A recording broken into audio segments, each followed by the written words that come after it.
Boundaries. I really want to talk about boundaries because this just comes up again and again and again. Most people have really bad boundary systems.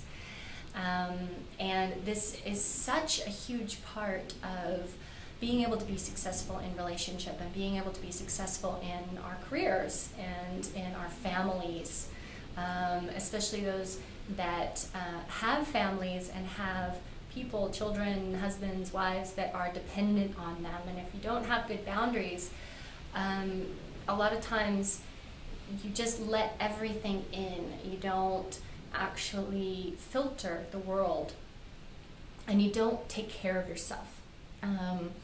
This is especially important for my very sensitive people. I work with a lot of very sensitive people, and they're called to this work because they've lived a life where things are overwhelming, and a lot of the time everything seems to be overwhelming. So boundaries are vital, and one of the things that I remember taking some sort of boundary course, and it was about stating clearly your intention and what you will and will not do, and saying no, and speaking up for yourself, and all of these things are great. These are wonderful practices, and you have to start putting these practices into action in your life. But there is something that's missing there, I believe, which is actually developing your energetic boundaries, developing your energetic force field, which is something that I work with a lot of people on, because people oftentimes, from an early age, the boundary system is broken through our primary family. And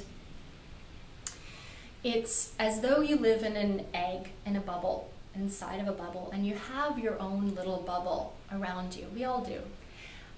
But when you're small and your bubble is very delicate, it's like a soap bubble, and it's very easy for someone to come along and stab your bubble and get inside. And when you don't ever learn how to create that bubble, when you don't ever learn how to sense it, to feel it, and to activate it, then things come in that you don't really want. People can tap into you to suck your energy from you, to manipulate you, to abuse you, and to use you.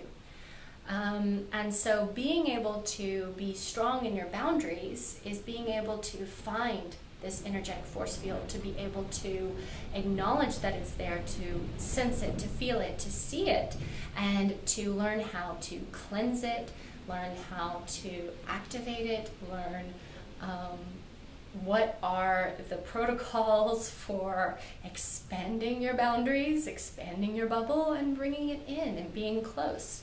And how do we protect ourselves in this world? How do we take care of ourselves in this crazy place where we have so many people around us all the time, and so much information floating at us, and so much all the time just coming at us? And we really have to start working on these boundaries. So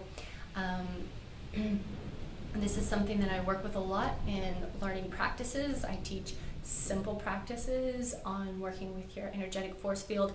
And what I find is that the more that you actually work with the energy, the more that you actually work with this idea of the boundaries of the bubble, then all of that other stuff starts to just come. It just happens. Then all of a sudden you can say no to that thing that you really didn't want to do, and maybe always in the past you always said yes. And maybe that relationship with that person that is really not good for you and you still hold on to it, maybe that can start to just be let go of. And so this is an important piece. I just wanted to speak to boundaries and learning how to create those within ourselves using physical practices, energetic practices that are empowering that boundary system, creating it. Some of us have never had it since we were very small. We've never had that boundaries. So we have to learn how to create it now. This is important work.